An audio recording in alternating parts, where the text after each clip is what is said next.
Tired of coffee that just wakes you up and then drops you off like your ex's emotional baggage? Meet Mystic Monkey, the deluxe mushroom coffee from Monkey Werx. Dark roast? Check. Chocolate and caramel notes? Oh yeah. Organic lion's mane and chaga mushrooms? You bet your brain it does. This isn't your grandma's mushroom soup. This is high performance, brain boosting, gut loving, smooth sipping jungle juice. Feel sharp? Stay chill, and maybe, just maybe, unlock the secrets of the universe. Or at least remember where you left your keys. Mystic Monkey. Brew it, sip it, transcend your to-do list. Only at monkeywerx.com. Works for the soul. All right. Hey, folks, this is going to be your SITREP. It's 5/20/2025, coming to you live here from the Monkey Lounge in the great state of Texas. And so today we're going to be talking about everything from Wallstreet to Warzones. Got a lot of moving pieces, as always. It's just been a couple of days since we got together, and the news cycle has just been unrelenting. You know, this whole thing with Biden and the cancer, I got news for you. This wasn't a recent discovery. There is audio where he actually was talking about 2 years ago and said that he had cancer, and it looks like it is at the advanced stages. And so we'll talk about that. We're going to talk about what's the latest with this Iranian-U.S. negotiation. It doesn't look like the Iranians are going to give even an inch. And so I think we have probably a war footing in the not too distant future between us and Iran. Maybe even Israel could get involved in that. And then, of course, Israel is just going gangbusters in Gaza right now. And, don't lose sight of the Indo-Pac piece. So we've got a lot of things happening.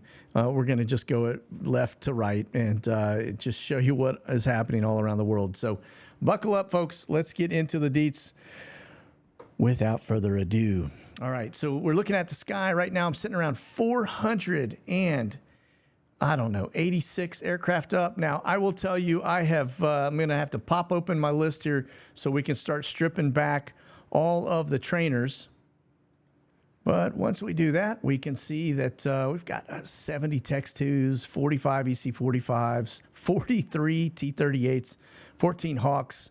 Yeah, it's a pretty active training day, especially here across Texas. Once you strip all those out, a lot of that congestion goes away. But let's take a look at the big movers here, all right? So we're going to go H-60 Blackhawks. One of the things, just pointing out, our average is 6 to 8. We have 50 currently up. Look at all of this activity up the eastern seaboard.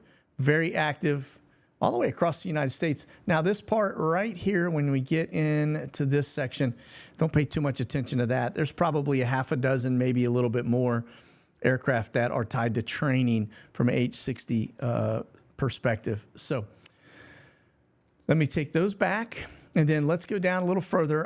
We're going to look at the KC-135s and the B-767-200 air refuelers. And then I'm going to back it up so you can just get a gander of what's up in the sky here. Domestically, we're sitting at 35. So 25s are baseline, so it's slightly elevated by about 10. And, of course, you can see I always have an aircraft refueler that just doesn't want to be showing in my watch list. All right. And let me see, H-47. So, and I'm just going to start calling them 47s instead of the H's or 60s, okay? So if you hear me say that, just know that's what I'm talking about, okay? For future reference. All right, let's see. On screen 10. That's a pretty big number. We don't see that many, quite frankly, that often, all right? So we do keep an eye on them because they are much like a C-130. They are a short-haul logistics bird, so they move troops, equipment, etc.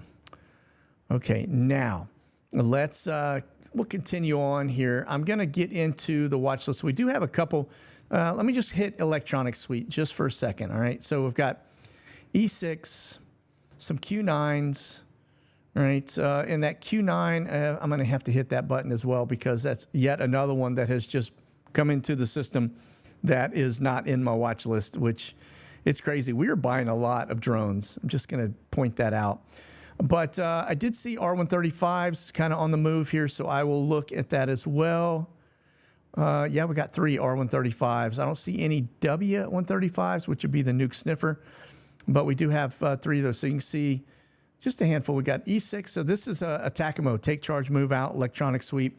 It's a command platform. R135, signal intelligence. Another one out here. Now this one I do want to see if I can grab the trace lines on it.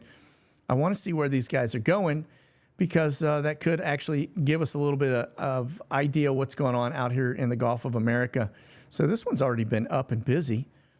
All right, then we jump over to Europe, and it's probably going to be Jake 17. No, it's a Q9, just getting airborne over the UK. Okay, so where is the third? Let me just go pop out here to the Asian Pacific side of the house. Interesting. All right, well, I don't see the third R135. I've got this one and this one. So, all right, maybe a little further north. No, it's not. Okay, well, it is. It's up. Just can't see it. All right, the fun things that we do. All right, so let me take us on over here to our watch list.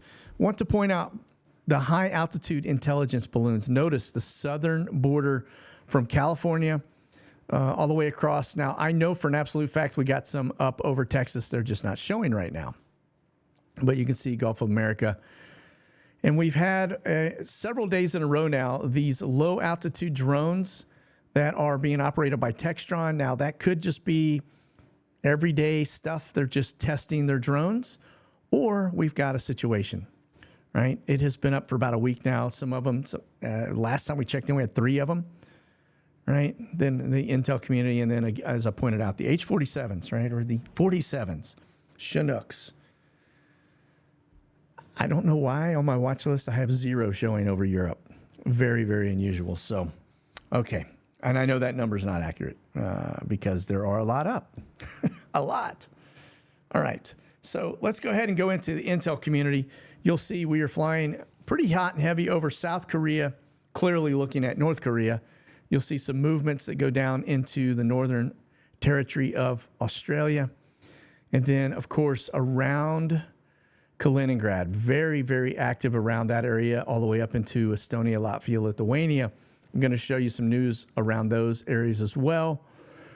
And then you can see, sorry, my screen just jumped on me. You can see what's going on looking at Moldova and deep into Ukraine. That's a high altitude Q4 drone. Also notice they're looking closely at Libya. Remember, we've got some civil unrest happening down there. That's going to be probably Arab Spring 2.0. Thanks to courtesy of the CIA.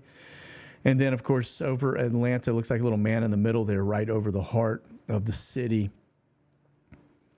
And then, of course, just look at all of the flights out over the water, up to from Southern Cal up to about Central Cal.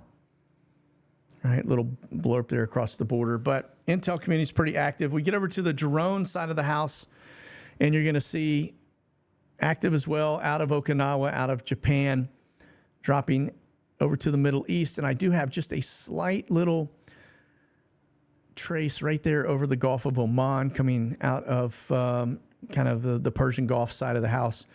Again, high altitude Q4 drone off the coast of Israel. That's the United States looking at everything going on there. And then we've resumed flights out over the Black Sea with our high altitude Q4 drone. That is probably due to the talks that we are trying to get between the Ukraine and Russia. Right. Then you can see just the slightest little inkling of where those drones are right there. Right. That's 5 days worth. I know I've got more than just that. They are wiping those flights for some reason. And then, of course, you can see we get down. There is a blue line, very faint, hard to see, runs from, it looks like MacDill down to South America. Just kind of a beeline, not high altitude either, just a straight shot past Lima, Peru. I mean, pretty far south. And then a little bit of activity there over the southern border of California. All right, let's talk sub hunters. Start off over in Japan. I don't see any sub hunters in 5 days. I do find that very hard to believe. I've got nothing in the Middle East. I do have a little bit, I say Middle East, Cyprus over the Mediterranean there, but nothing really over the Persian Gulf area. Nothing over the North Sea where we've seen them in the past. This is 5 days. You know they're out there. We've got all these exercises going on. They're just wiping them. All right. Southern California, again, off the coastline, up and down the West Coast, and then off the East Coast, probably tied to some type of space launch activity. Okay. That's going to be your sub-hunters. Now we go R135, signal intelligence. You can see a little blip there out of Okinawa before it goes dark. Nothing, again, over Europe. This is pretty bizarre, quite frankly. All right. That right there is just calibration flight. Now these, not. All right. Notice that's a pretty big signal intelligence grab right over the meat of the plate here, north and south. And then, of course, you know, as always, this box, right? Just an imaginary box. But again, looking at Wyoming, Montana. And then as we dip back over here, you can see kind of in and out of the Vegas side of the house. So let's talk AWACS. And you will see that it's pretty active around the Vegas side of the house, in and out of Southern California, kind of sweeping back and forth. But really, not a lot going on there, all right? Nowhere else either. Very, very unusual. Okay. We will take a gander at, let's go C-17s, just so you can see a little bit of activity there out of Japan. Some small movements. Now, I only did 2 days on this because we already know you're going to have a bunch of movement there from Trump in the last 5 days, headed over to the desert, into the sandbox. All right, there's a couple of transition flights. So that's C-17s. Not crazy busy, 2 days, just over the weekend, but it, you know, you still see some stuff going down towards the Yucatan Peninsula. Right, but then take a look at the command staff. Again, you can see somebody clearly going in and out of what looks to be maybe Seoul, Korea, Japan. Are they there talking to the Chinese about the trade stuff? Maybe. You can see some flights that go down into UAE.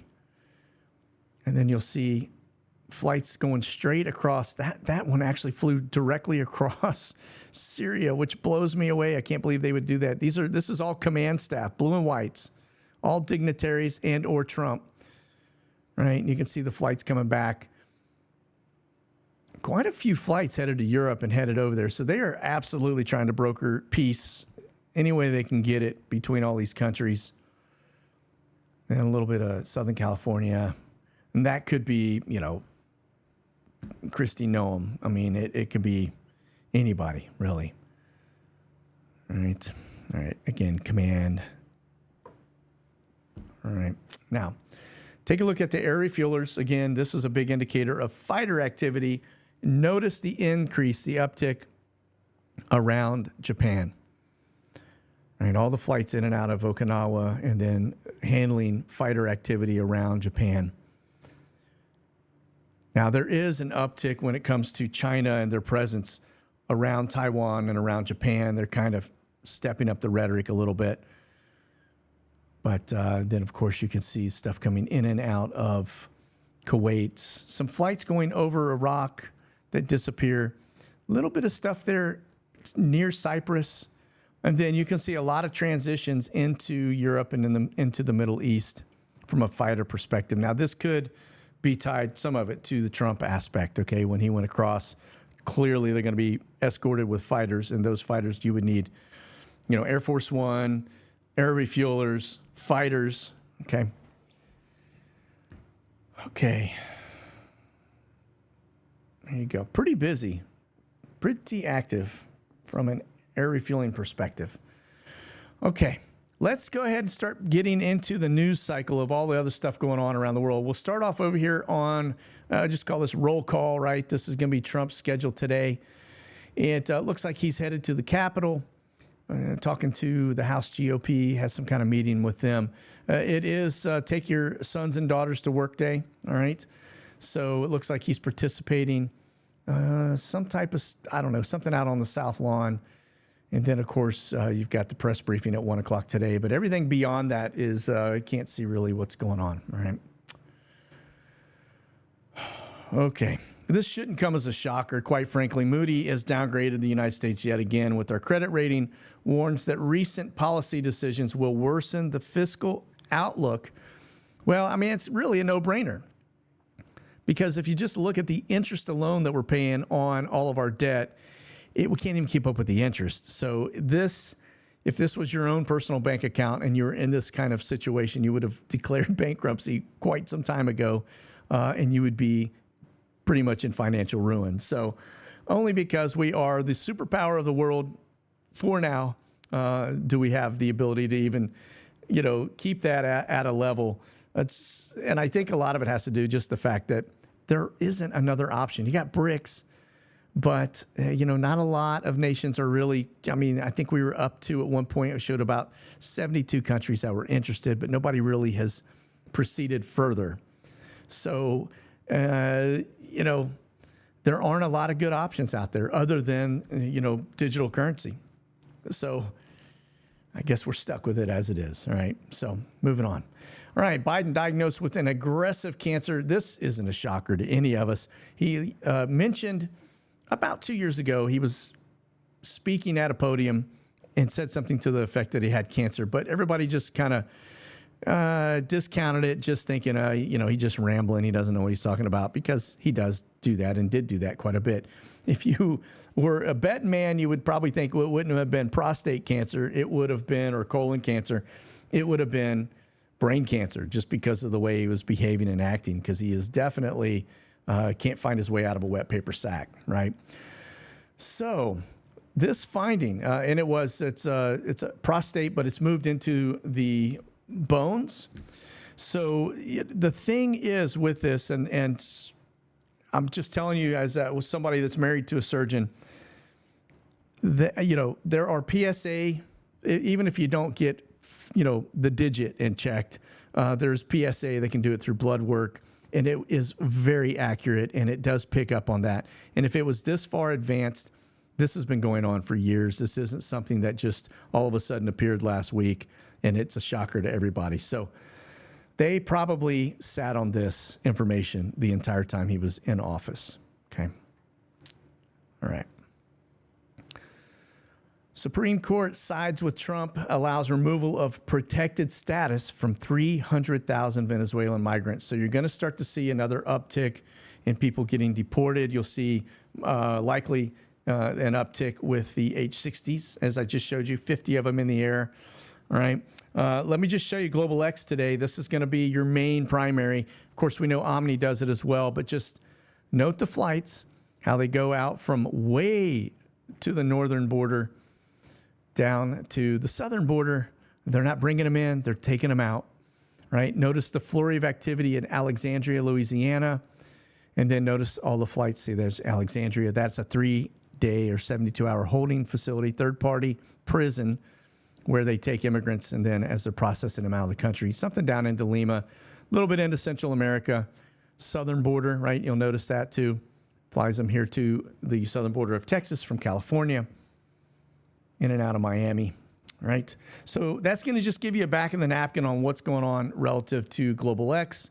In this article, 300,000 Venezuelan migrants are now no longer protected.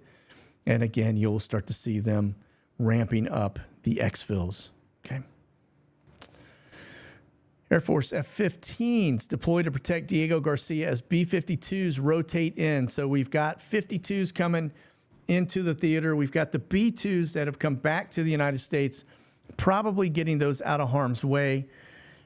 Look, at the end of the day, B-2s would have been golden in terms of taking out stuff in Iran, because they do have a lot of air defense systems there.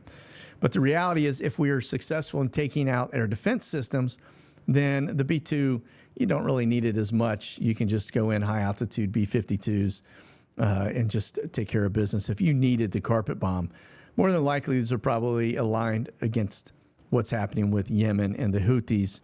But nonetheless, the fact that we've got them rotating through tells you that the threat has not gone away.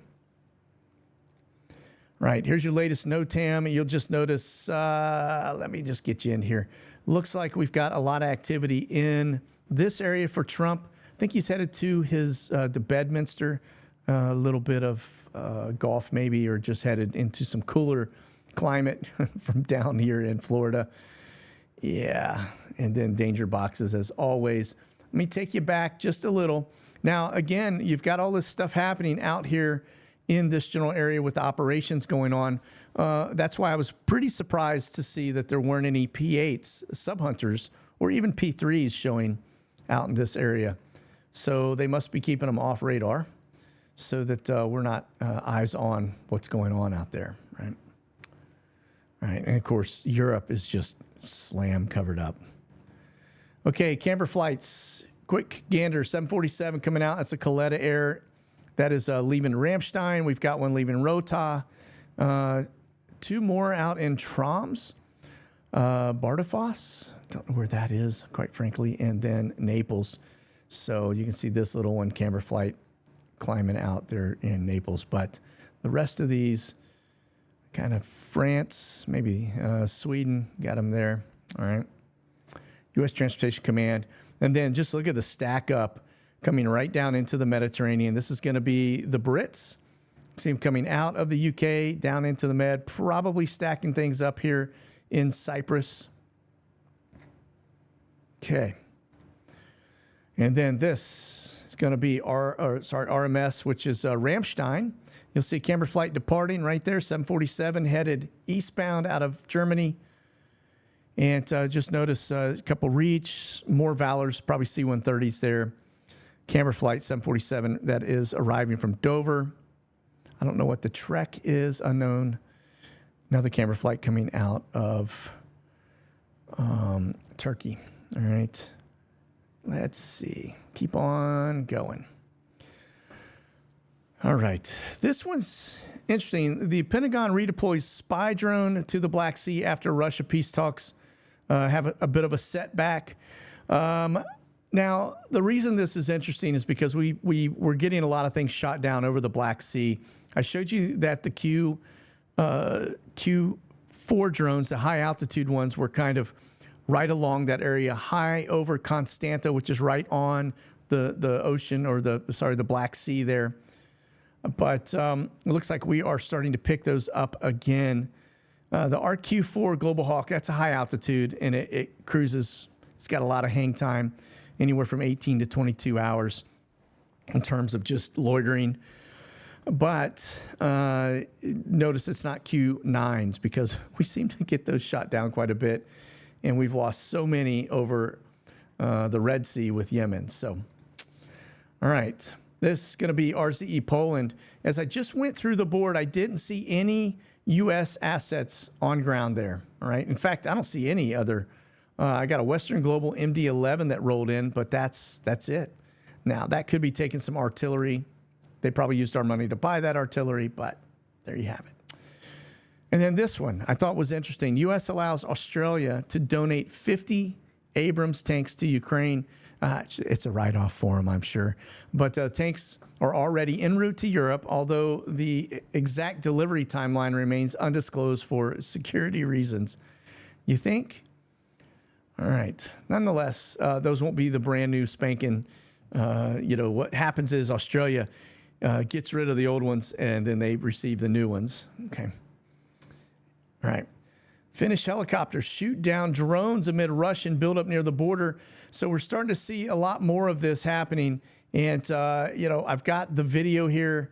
As you can see, I'm going to hit play, and then I'm going to hit quiet. But you can see the helo there as it is airborne. And then this dude is strapping in with the gun. He's got, there it is. You saw that just a second ago down below them. Let me see. There you go. See that low altitude drone right there? Right there in your picture. All right. So I guess he was just about to smoke it. All right. Moving on. Ukraine says Russia launched a record drone attack. So we're going to get into the deets around that in just a second.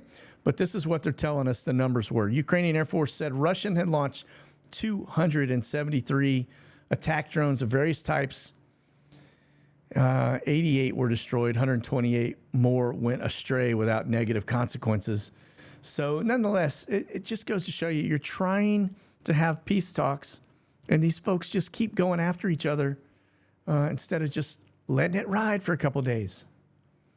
Here's another one. And, you know, this isn't a shocker. I said this would happen a long time ago. Ukraine situation report.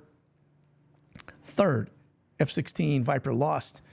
Unlike 2 prior crashes, this Ukrainian F-16 pilot survived the incident. So he was able to successfully punch out. But this is, I'm telling you, the story doesn't really, I'm going to need to see some actual footage of the engagement. Here's why. All right. It says here, according to preliminary data, the pilot destroyed 3 air targets and was working on a 4th using aircraft cannon. Now, were the 3 targets hit with air-to-air missiles, or did he try to use his aircraft cannon on the 4th before he got smoked? I will tell you, shooting things with guns, if you go, you know, because it's close range, you switch over to guns, the round burst on that is, it's insane. So I'm just going to show you so you can process why I think if it was engaging 4 targets using guns, I think it's a complete false story. All right. It says here that this M61 Vulcan cannon can fire for about 5 seconds on a single burst. That's all it has. 5 seconds total. It only holds 511 rounds. All right. So, you know, quick trigger squeeze, boop, you're done. So if you switch to guns, you got a 5-second burst to get it. This aircraft, I will tell you, if you look at historical data around it, give you a general idea. The gun takes about 0.3 seconds to wind up to full rate of fire. Okay, it's a Gatling gun. Just think of the old right? But this is a trigger squeeze, and it takes about a half a second to wind down again after you've engaged. Now, the problem that they have is anything that is a longer burst, it starts to climb on you. And so it's at its truest aimed at the very initial onset. And then after, if you hold it for more than, 2 seconds, it's going to start climbing out on you. Like I said, this is last ditch resort if you have to switch to guns. Okay. Just kind of a side view of what it looks like. It's up here. And then this is where it comes through. This is your Gatling, right? The little spinner right there. Compared to an A-10, this is nothing. All right. A-10 has that infamous sound.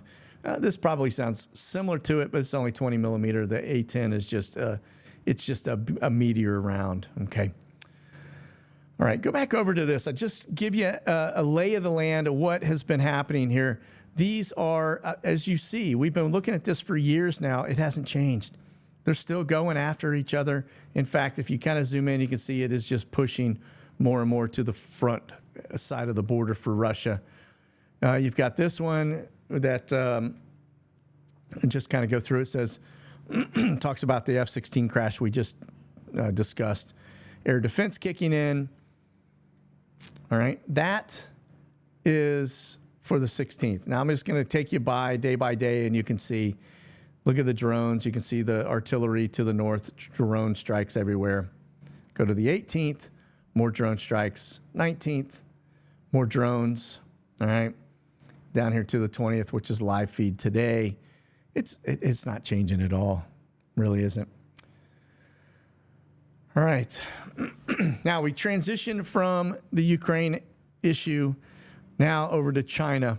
All right. Frontline U.S. aircraft carrier near China prepares for military action. So we're floating the Washington in the USS George Washington, and it's deployed in Japan, is preparing for an upcoming patrol of the Western Pacific Ocean to counter naval threats posed by China.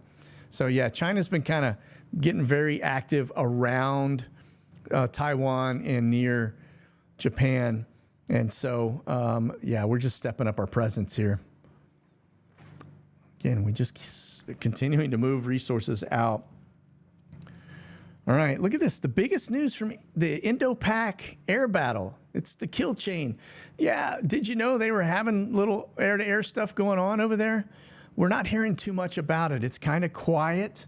But it says here the most important element of the air-to-air engagement in recent Indo-Pac conflict may be how Pakistan integrated its Chinese origin weapons and air defenses to shoot down one of the latest Indian Rafale fighters. All right. So, yeah, they're shooting each other down. They're still popping stuff across. Now, is it to the degree it was when it first started? No, but it is for this to have a ceasefire in play. The fact they're shooting each other down, still knocking down drones, tells you this isn't going anywhere anytime soon. Okay, Iran clarifies that nuclear talks will fail if U.S. pushes for zero enrichment. That's the demand. Trump has said, I'm not going to settle for anything less. So Iran, in true Trump fashion, will mess around and find out. So if they are coming back with this kind of rhetoric saying we're not stepping down anything, then you will probably see us go very quiet, and then you will see us pop something off and probably take out a lot of their nuclear locations. Again, that goes right in line with Jeremiah 49, which is basically Elam, which is modern day Iran, basically getting scattered to the wind. Hasn't happened to date. We know it's going to happen sometime between now and Ezekiel 38, because when you get to Ezekiel 38, you've got Iran, Russia, and Turkey all come against Israel. So to what degree is Iran? I don't know, but absolutely something to pay attention to, because they are obviously going to be fragmented and spread out, and but they'll still remain because we see them later. All right. Okay, folks. So listen, that's going to do it for our SITREP today. I hope you have a fantastic rest of your Tuesday. For those in the live chat, we'll see you over here in the Q&A in just a couple minutes. And you guys be safe. Keep that powder dry. Stay frosty. God bless. Monkey out.